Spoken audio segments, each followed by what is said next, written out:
The recording starts mid-sentence. That's the first thing Carol Briggs noticed. Not the screaming. She'd heard screaming before, but the way the woman on the other end sounded like she'd already been talking for a while before she remembered to dial. Like the call itself was an afterthought to something her body was already doing. He was right there. I checked on him. He was right there. Carol keyed her radio with her left hand and started typing with her right. 31 years of dispatch work. She knew the difference between panic and something underneath panic. Ma'am, I need your address. A pause. Not long. Maybe 2 seconds. But the kind of 2 seconds where you can hear a person trying to locate themselves in a world that has just stopped making sense. Hargrove Building. Callaway Street. Unit 7. 4th floor. His name is Eli. He's 9. The call lasted 4 minutes and 12 seconds. In her incident notes, Carol wrote one word in the margin that she didn't include in the official log. Wrong. She wrote, something sounds wrong. The first unit arrived at 2:34 a.m. By 2:50, there were officers on every floor. By 3:15, Detective Marcus Hale was standing in the doorway of a child's bedroom on the 4th floor, looking at an empty bed, a locked window, and a front door that was still chained from the inside. He stood there for a moment longer than he needed to. Then he took out his notebook. The Hargrove Building sits on the corner of Callaway and Marsh Street. 7 floors, 32 units.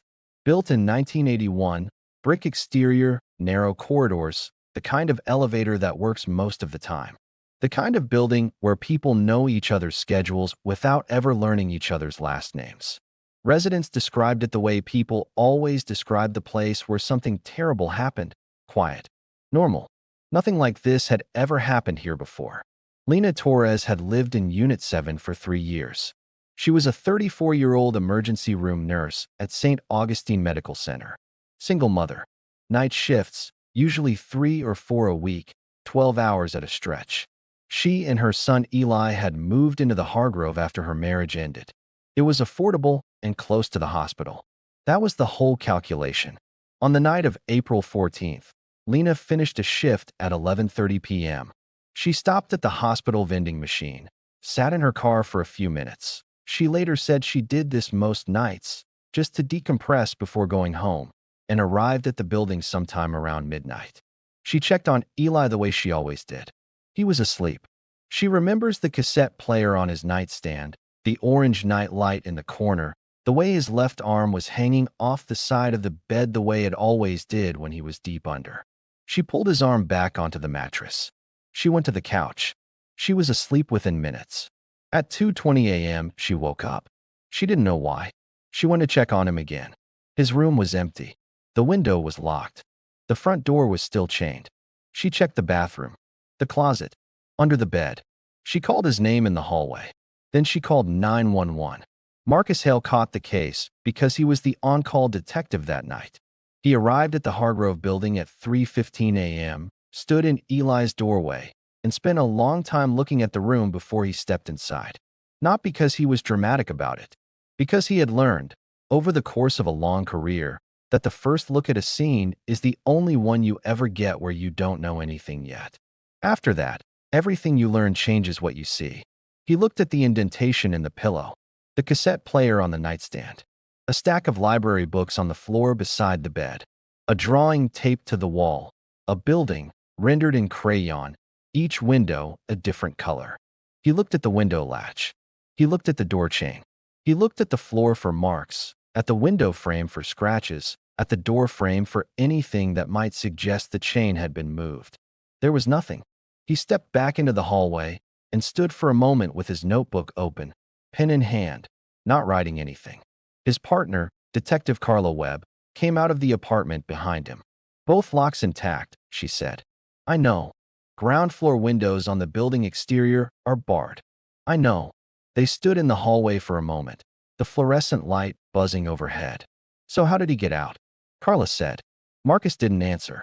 He wrote the time in his notebook and kept moving. Lena Torres was interviewed in her kitchen at approximately 4 a.m., while crime scene technicians worked in Eli's bedroom. She sat at the kitchen table in her scrubs. She hadn't changed before falling asleep, with a cup of tea she'd made and not touched. A victim's advocate sat beside her. The interview lasted close to 3 hours. Most of it was procedural, timeline reconstruction, relationships, habits. Lena answered everything. She answered the same questions multiple times from different angles without complaint, which Marcus noted. People with something to hide usually push back against repetition. They get irritated. She just kept answering. There was a 17-minute gap in her timeline between the end of her shift and her arriving home. She mentioned it herself before anyone asked about it. She said she sat in her car. She said she did it most nights. She said she couldn't explain why she didn't think to check the time. She just sat there until she felt ready to go upstairs. The gap would later become significant online. In the interview room, it seemed like what it was: a tired woman who needed 17 minutes to gather herself before walking into her apartment and starting all over again. Marcus asked about Eli's habits, what he was like, whether there was anyone who made Lena uncomfortable, anyone Eli had mentioned. She thought for a moment. He was quiet, she said. People always say that about kids, but with Eli it was different. He wasn't shy. He just paid attention. He noticed things. She looked at the untouched tea. He had this cassette player. Found it at a thrift store when he was 7. He carried it everywhere. Used to record everything: rain, street sounds, my voice. He said he was making a library of sounds. She stopped. I thought it was just a kid thing. Marcus wrote that down. Before he left the kitchen, he asked one more question. Had Eli mentioned anything unusual in the weeks before he disappeared? Anything that seemed off? Lena thought for a long time. He asked me once if sound could travel through walls, she said. I said I thought so. He said he already knew. He said he'd tested it. She didn't know what he had meant by that. She hadn't asked. The building had 14 security cameras. 3 were non-functional. 2 had corrupted data going back several weeks, a maintenance issue that had been reported to the landlord twice without resolution. The remaining 9 were operational. The 4th-floor corridor camera was the one that mattered. Marcus and Carla reviewed the footage the following morning in a conference room at the precinct. The footage was standard definition, the frame rate slightly lower than modern systems, but the image was clear enough. At 2:11 a.m., the hallway was empty. At 2:13 a.m., every apartment door on the 4th floor opened. Not sequentially, simultaneously. 6 doors, including the door to Unit 7, swinging inward within the same second. The residents appeared in their doorways. They stood there. None of them looked at each other. None of them moved. Their posture was, Carla would describe it later as resting, arms at their sides, eyes open, directed toward the corridor, but without any obvious focus. Like people waiting for something they expected. 11 seconds passed. All 6 doors closed. The timestamp read 2:13 and 11 seconds a.m. when the last door shut. The corridor remained still for the remainder of the recording. Marcus and Carla watched the clip twice in silence. That's 6 separate people, Carla said, all doing the same thing, at the same time, in the middle of the night. None of them remember it, Marcus said. He had already spoken to 4 of the 6 residents that morning. All 4 had answered the same way when he asked about the incident. They didn't deny it. They didn't explain it. They simply had no memory of opening their doors. No memory of standing in the hallway. No memory of anything between falling asleep and waking up the following morning. One of them, a retired postal worker named Gerald, had said something that stayed with Marcus. I sleep like a stone, Gerald told him. Have my whole life. My wife used to say a freight train could come through the bedroom, and I wouldn't move. He paused. I don't sleepwalk. I never have. Marcus asked him if he trusted that. Gerald looked at him. I trusted a lot of things I'm not sure about anymore. The clip was leaked to social media sometime in the 48 hours following the disappearance. Nobody has ever confirmed who released it. Within 3 days, it had been viewed tens of millions of times. Within 2 weeks, the number was in the hundreds of millions. The footage was analyzed, slowed down, zoomed, filtered, and debated across every major platform. Researchers in sleep science were interviewed on podcasts. Former FBI behavioral analysts wrote threads about mass psychogenic events. Paranormal communities claimed it as evidence of various things. And somewhere in the middle of all of it, Lena Torres became a suspect. The 17-minute gap in her timeline was the starting point. From there, the theories built themselves. She had staged it. She had hired someone. She had done something herself. The synchronized door footage was framed as cover. The online consensus shifted fast and hard in a direction that had nothing to do with evidence and everything to do with the oldest and easiest narrative available. The mother did it. Lena had no social media presence. She didn't respond publicly. She went back to work 2 weeks after Eli disappeared. Not because she had moved on, but because she had bills, and because the hospital needed nurses, and because sitting in the apartment waiting was something she had decided she could not continue to do. This was reported online as suspicious. Marcus watched all of it from a distance. He kept his own counsel about Lena's involvement, which in investigative terms meant he kept the question open. But he was also a methodical person, and methodical people follow evidence. And the evidence said the front door had been chained from the inside at 2:20 a.m. when Lena woke up and found Eli gone. That was a physical fact. It didn't eliminate her entirely from the calculus, but it made the theories considerably more complicated than the people promoting them seemed to want to acknowledge. He kept working. The first outside thread came not from the department, but from a true crime blogger named Naomi Reed. Naomi had been covering missing persons cases online for about 3 years. She was 29. She drove to the city 4 days after the story broke, rented a room near Callaway Street, and started doing what she always did, building resident profiles from public records. Employment histories, court documents, property filings, anything findable through legal means. Most of the fourth-floor residents were straightforward. Working people. Ordinary histories. The exception was Arthur Vane. Arthur had lived in Unit 14 for 6 years.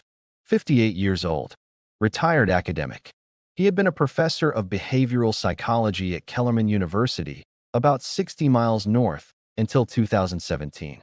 The official university statement about his departure used the phrase mutual agreement following a review of research protocols. Standard institutional language for something that wasn't voluntary and wasn't nothing.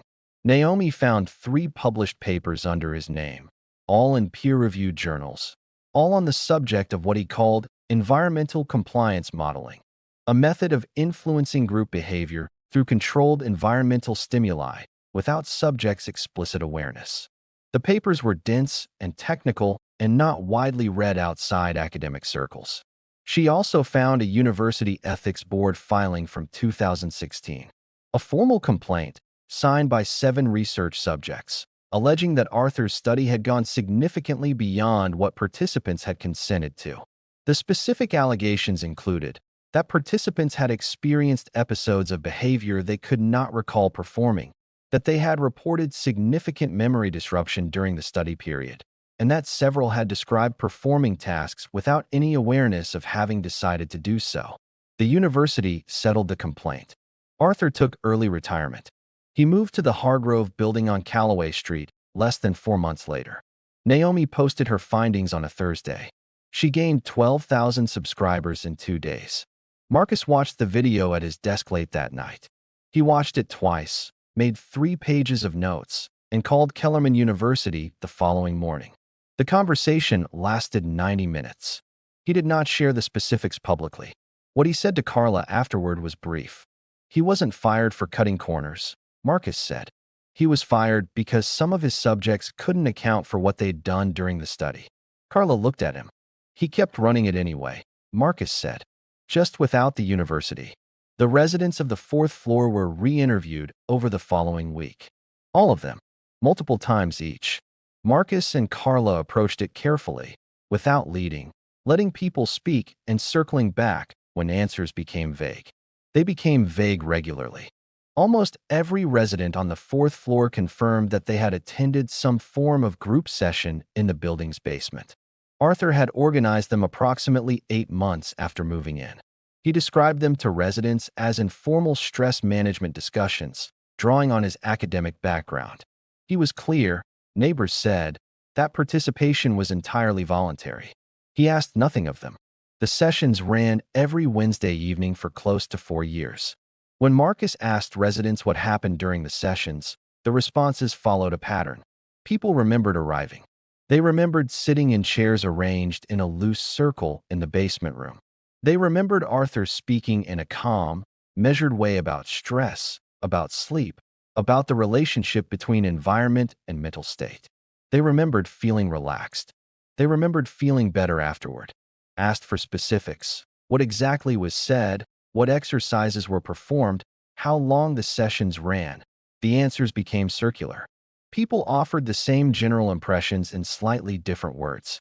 Nobody could describe a specific session in concrete detail. Nobody could say, for example, what had been discussed on a particular Wednesday. Nobody could explain precisely what had made them feel better. One resident, a woman named Patricia who had lived on the fourth floor for 11 years, put it this way. It was like, when you wake up from a really good sleep and you feel rested, but you can't tell anyone what you dreamed? It was like that. You felt better. You just couldn't explain the path you took to get there.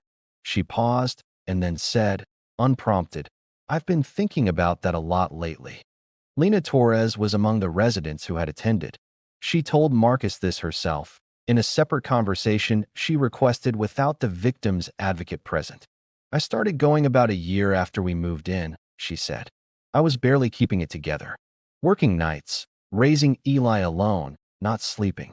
Arthur came and knocked on my door one evening and said he ran a group downstairs, completely informal, just some of the neighbors, and that I didn't have to come back if it wasn't helpful. She folded her hands on the table. I went 8 times, maybe 9. I stopped when my schedule changed and I couldn't make Wednesdays work. I didn't think twice about it. She was quiet for a moment. I felt safe in that building, she said. I chose it because it felt safe. I thought the neighbors were good people. I thought he was one of the good people. She stopped again. Eli used to wave to him in the hallway. Arthur always waved back. Marcus asked if Arthur had ever spent time alone with Eli. She said no. She was certain of that. He asked if Eli had ever mentioned Arthur. She thought for a moment. He said once that the man at the end of the hall talked like a teacher. I asked what he meant. He said, like he already knows what you're going to say. Eli's cassette tapes were submitted to the forensic audio lab 9 days into the investigation. There were 11 tapes in a shoebox under his bed, each labeled in his own handwriting. The labels were dated. The earliest was from about 8 months before he disappeared. The most recent was from the week before. Most of the recordings were what you would expect from a 9-year-old with an old cassette player and a strong interest in sound. Rain, street noise, his mother's voice from the other room, the building settling at night, conversations captured through closed doors, muffled and mostly unintelligible. But starting around 5 weeks before his disappearance, something in the recordings shifted. On 5 of the 11 tapes, analysts found audio captured through the apartment's ventilation grate. Eli had apparently learned that the grate in his bedroom wall acted as a kind of acoustic conduit for the building's air system. Through it, sound from adjacent apartments and the corridor could be heard more clearly than through the walls. What he had captured through that grate was what changed the direction of the investigation. There were low-frequency tones, rhythmic, consistent, below the threshold of comfortable audibility, the kind of sound you feel more in the chest than hear with the ear. An audio specialist brought in by the department identified them as falling within a frequency range associated with infrasound, which at sufficient volume and sustained duration has been documented to cause anxiety, disorientation, and in some cases altered states of awareness. The tones appeared on 5 tapes, always recorded between 1 and 3 a.m., always running for 40 minutes or longer. There were also voices. The audio quality was poor, but with processing, fragments became intelligible. Residents murmuring in their sleep, repetitive phrases, indistinct, the kind of thing that might be dismissed as ordinary somniloquy, except that several of the phrases recurred across multiple recordings and multiple residents. The same words, repeated in different voices on different nights. And on the 7th tape, dated 3 weeks before Eli's disappearance, there was Arthur Vane's voice. He appeared to be alone. He was speaking quietly, without the cadence of someone addressing another person, more like someone working through a thought out loud. The error most people make, Arthur said, is that they try to change what people choose to do. That's the hard path. The better path is to change what they're capable of choosing. You restructure the decision space. After long enough, the restructuring becomes invisible. They're not following your instructions. They're expressing what they understand to be their own preferences. A pause of several seconds. The door problem should resolve this week. The recording ended. Marcus listened to that segment 11 times. Arthur Vane was asked to come in for a voluntary interview on a Tuesday, 23 days into the investigation. He arrived on time, declined an offer of water, and sat down across from Marcus with the relaxed attentiveness of someone attending a professional meeting. He was smaller in person than Marcus had expected. Neat. Gray hair, pale eyes, a wool sweater. Nothing about him registered as remarkable. Marcus thanked him for coming. Arthur said of course, he was glad to help however he could. They talked for a while about Eli. Arthur expressed appropriate sorrow. He said he had seen Eli in the hallway occasionally, that the boy had always seemed bright and curious, that he had once asked Arthur a question about sound waves that surprised him for a child his age. What did he ask? Marcus said. He asked whether the same sound could make different people do different things, Arthur said. I told him that was actually quite a sophisticated question, that the answer depended on a number of factors. Marcus wrote that down. He asked about the sessions. Arthur described them the same way the residents had, informal, voluntary, stress-focused. He said he had drawn on his academic background, but was always clear that what he was offering was not clinical practice. And what specifically happened during the sessions? Marcus asked. Guided relaxation, Arthur said. Breathing exercises. Some attentional focusing techniques. Basic mindfulness practices, essentially. Did participants know everything that was happening during the sessions? Arthur considered the question with an expression of mild thoughtfulness. The nature of relaxation practice is that it involves reduced conscious vigilance. That's the point of it. People understood they were there to relax, and they did. Marcus put his pen down. We found speakers in the ventilation system. Small, professionally mounted, running low-frequency audio. Installed in the fourth-floor ducts at 5 separate access points. Arthur was quiet for a moment. Not flustered. Processing. My research interest for many years has been environmental influences on behavior, he said. Sound is one of the most underappreciated environmental variables. I was extending some of my work informally. The tones were at volumes and frequencies with no established harmful effects, without anyone's knowledge or consent. The parameters were safe. Marcus leaned forward slightly. The footage from the corridor camera on the night Eli disappeared. Every door on the 4th floor opening simultaneously. Were you aware that was going to happen? Arthur looked at him. The expression on his face was not evasive exactly, more like a person deciding how much of a complex answer they want to give. Conditioned environmental responses, developed over time, can produce consistent behavioral patterns, he said. It's documented. It's not controversial in the literature. I'm not asking about the literature, Marcus said. I'm asking if you knew the doors were going to open. I knew certain conditions had been established, Arthur said. I did not know what occurred that night in the way you're suggesting. Where is Eli Torres? Arthur held his gaze without any visible discomfort. I don't know, he said. I genuinely don't know. Marcus sat with that answer for a moment. He had spent a long career in rooms like this one. He was good at knowing when people were lying. What bothered him, in the weeks that followed, was not that he thought Arthur was telling the truth. It was that he couldn't be entirely certain he wasn't. If you're following this case and it has your attention, take a second to like this video and subscribe. We're not done yet, and the next part is where the full picture starts to emerge. The search of Unit 14 took 4 days. Behind the apartment's academic orderliness, bookshelves organized by subject, a desk with nothing on it but a lamp and a legal pad.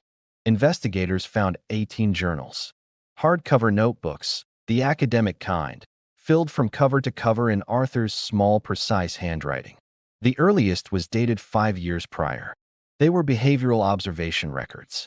Every resident on the 4th floor had an entry: sleep schedules, daily routines, periods of elevated stress, social patterns, relationship structures. The entries were clinical in tone, stripped of any personal warmth, the way you might document the behavior of subjects in a controlled study. Because that is what they were.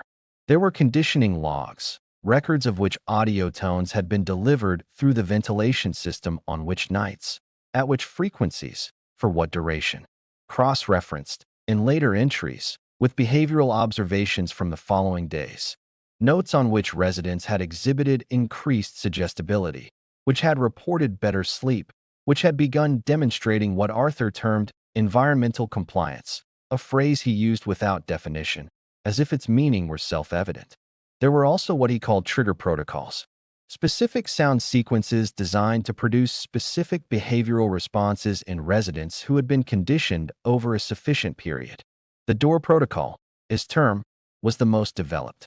It had been tested 4 times in the 14 months before Eli's disappearance, each time during night hours, always brief. The corridor footage showed evidence of 2 of those tests when investigators went back through the full archive. The forensic psychologist brought in to review the journals described them as representing a long-term, methodical program of non-consensual psychological manipulation. She said the level of documentation suggested Arthur had been rigorous about his methodology. She said the residents' inability to clearly recall the sessions was consistent with the techniques described, not because they had been rendered unconscious, but because the sessions had been structured specifically to minimize the formation of explicit memories while maximizing the conditioning of implicit behavioral responses. She said it was sophisticated work. She said it was also, in her opinion, among the more disturbing things she had been asked to assess professionally. Naomi Reed had been following the case for a month when she found Diane Marsh. Diane was 51. She had lived in Unit 10 on the 4th floor for 4 years. Former middle school teacher, 20-year career, no disciplinary history. Quiet. Lived alone. A neighbor described her as someone who used to stop and talk in the hallway and then gradually stopped doing that over the course of a year or so. She had been hospitalized twice in the previous 2 years. No prior psychiatric history. Naomi found a reference to a civil commitment proceeding in a public court index. The case itself was sealed, but the docket contained a brief notation from the evaluating clinician. The notation said, "Patient describes episodes of purposeful behavior she has no conscious recollection of initiating. Patient distinguishes these episodes from sleepwalking. She reports that they feel, in retrospect, like choices she made, but choices she cannot locate in her own decision-making. Significant distress regarding the reliability of her own agency." By Friday morning, Marcus had a warrant for Diane Marsh's apartment. They found her journal in a locked box under the bathroom sink. A plain red spiral notebook, filled almost to the last page. The early entries were ordinary. Daily life. Small observations. The writing of a careful, private person. The entries from the final 3 months were different. They became shorter. Fragmented. She wrote about waking up tired in ways she couldn't account for. About finding things moved in her apartment. About an incident where she found herself standing in the kitchen at 2 a.m. holding her keys with no memory of getting up. She wrote that she had stopped trusting her own sleep. Not because of nightmares, but because she could no longer be sure what she had done while she was in it. She wrote about Arthur. About how much she trusted him. The word appeared repeatedly, sometimes without any surrounding context. Just trust, sitting alone on a line, as if she was reminding herself. 3 weeks before Eli disappeared, she wrote, "I told A about the boy. How he stands in the hallway sometimes and watches. A said he is curious. He said curious children sometimes put themselves in difficult positions without understanding why." 6 days before the tunnel search concluded, Diane Marsh was found dead in her apartment. The cause was determined to be suicide. She had left no note. Her apartment was clean, orderly, every surface cleared. The bed was made with hotel precision. The last entry in the journal was undated but positioned between entries from the week of Eli's disappearance. It said, "I didn't know. I want that recorded. I did not know what would happen. I left the door open because the sound told me to, and I didn't know what it meant." And then, on the last line, smaller than the rest, "I left the door open." The maintenance tunnels beneath the Hargrove Building were not on any document provided to investigators during the initial building assessment. They appeared on the original 1981 construction schematic, accessible through a filing request to the City Building Authority, But that request was not made until the fifth week of the investigation, prompted by a question from a structural engineer the department had consulted on an unrelated matter. The tunnels ran beneath the full length of the building. The access point was in the basement laundry room, behind a panel that had been painted over several times across the building's history and was essentially invisible unless you were looking for it. The panel had been opened recently. The paint seal was broken. The dust on the floor inside the tunnel entrance had been disturbed. Marcus and two officers entered the tunnel on a Thursday morning. It ran for approximately 200 meters through the building's substructure, parallel to the heating and utility infrastructure. Low ceiling, concrete throughout. The kind of space that existed because buildings require access to their own systems and because nobody thinks much about the spaces that serve only functional purposes. At the far end, the tunnel widened slightly. Someone had built a partial enclosure there, wooden panels screwed into the concrete, creating a defined space. The construction was careful. It had taken time. It required multiple visits, tools, materials. It was not something done in haste. Inside the enclosure, a folded blanket, a plastic water jug, a small battery-powered lamp. A child's sneaker, on its side near the back wall. Evidence markers were placed. Photographs were taken. Eli Torres had been in that space. The forensic evidence confirmed it. He was not there when they found it. Further examination of the enclosure established that someone had been present with him in the early period of his disappearance, and that no one had been present for an extended time before the discovery. Marcus stood at the entrance to the enclosure for a while. He did not go inside. The scene technicians needed it clear. He stood in the tunnel, in the dark outside the forensic lighting they had brought down, and he was still.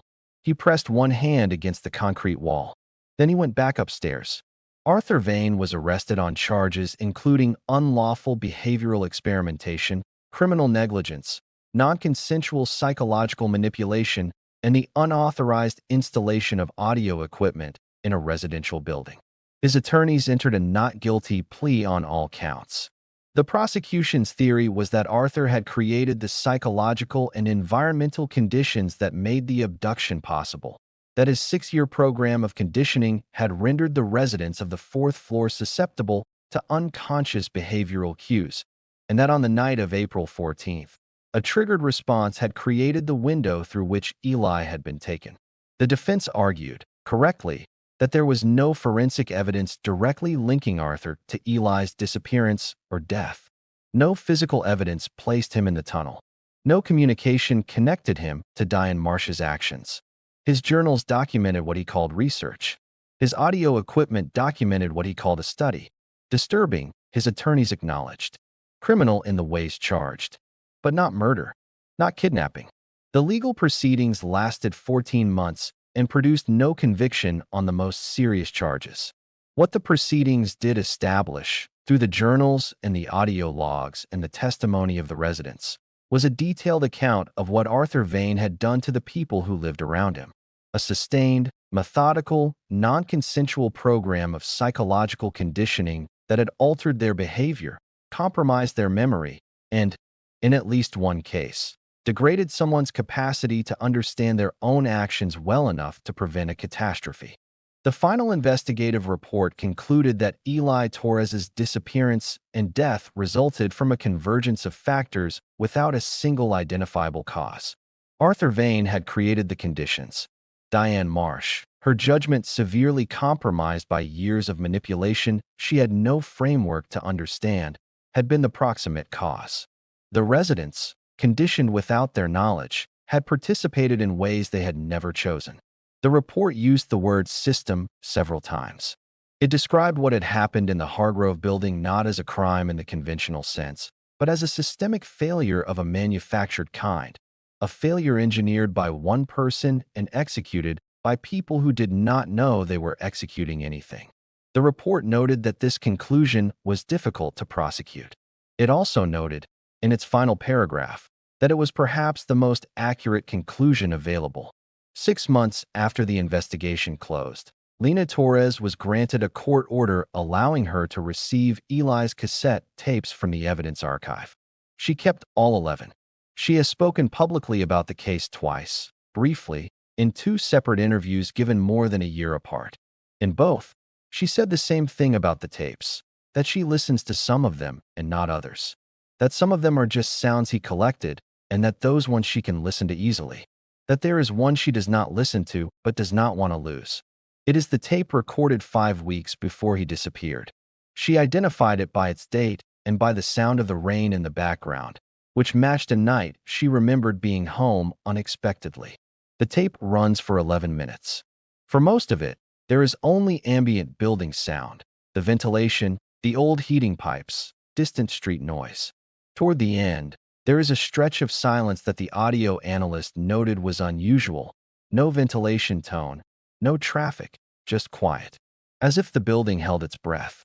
And then Eli's voice. He was 9 years old. He is talking to himself, or to the recorder, in the way kids do when they think no one else will hear it. I think somebody walks in the hallway every night, he says. Not fast, just back and forth. I don't think they know I can hear them. A pause.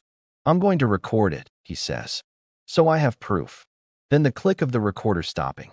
Marcus Hale submitted his retirement papers 14 months after the Hargrove case closed. He was 43 years old. He told the department he was leaving to spend time with his family and to pursue some personal interests. He did not elaborate. He has not spoken publicly about the case. His former partner Carla Webb gave one interview to a documentary crew that approached her 2 years after the investigation. She declined to discuss most of the specifics, but said one thing on record that has since been quoted frequently. What I keep coming back to, she said, is that nothing in that building was hidden. The sessions were known. Arthur was known. The residents talked to each other. And none of it, was visible as what it actually was until after the fact. That's the part one think about. She paused. He didn't need people to not see him. He just needed them to see him as the thing he was pretending to be. And in a building full of people who were tired and stressed and just trying to get through the week, that wasn't hard. The Hargrove Building has been unoccupied for 2 years. The landlord listed it for sale and received no offers. There is a chain-link fence around the perimeter now, and the ground floor windows are boarded. The city has issued 2 notices regarding the building's maintenance status. Former residents described the process of leaving as disorienting. Not because of grief exactly, but because of the uncertainty that came with understanding how much of what they had felt safe about had been constructed for them. Patricia, the resident who lived there 11 years, said it this way. I moved into a new apartment and I didn't sleep properly for months. Not because I was scared. I kept waking up wondering what I might have done that I don't remember. That's a hard thing to live with. Wondering if your own memories of yourself are accurate. She said she eventually found a therapist who understood the case. She said it was a slow process. She said she still sometimes wakes up at 2 a.m. There are questions the investigation did not resolve. The first is how much Arthur understood about what Diane Marsh was capable of. His journals documented her deterioration with clinical precision. Whether he anticipated the specific outcome of that deterioration, whether the journal entry about the door problem was what it appears to be, is a question his attorneys prevented from being fully examined in court. The second is whether the trigger used on the night of April 14th was deliberately activated. The audio logs show a scheduled broadcast. They do not explain who initiated it. The third is what Eli recorded in the final 2 weeks before he disappeared. 2 of the 11 tapes were partially damaged, moisture damage, consistent with the maintenance tunnel environment. The audio on those tapes was partially unrecoverable. What is recoverable is 43 seconds of audio that the forensic lab could not fully clarify. There are voices. Analysts disagree about what they say. These questions remain open. The Hargrove Building stands on the corner of Callaway and Marsh Street. Its 4th-floor corridor lights are still connected to the power grid, maintained at minimum by code requirement for an unoccupied structure. They run on a timer. If you stand across the street at the right time of night, you can see them through the windows. Fluorescent light, faint, buzzing in a hallway where nobody lives anymore. Occasionally, neighbors report, one of them flickers. It is almost certainly a maintenance issue. Old fixtures in an unoccupied building. Nothing unusual about that. If this story stayed with you, leave a comment below, particularly if there was a moment where the case shifted for you. Subscribe to Mind Twist Dark Files for documentary-style storytelling on cases that don't have clean endings. We go deep and we take our time. New episode every week.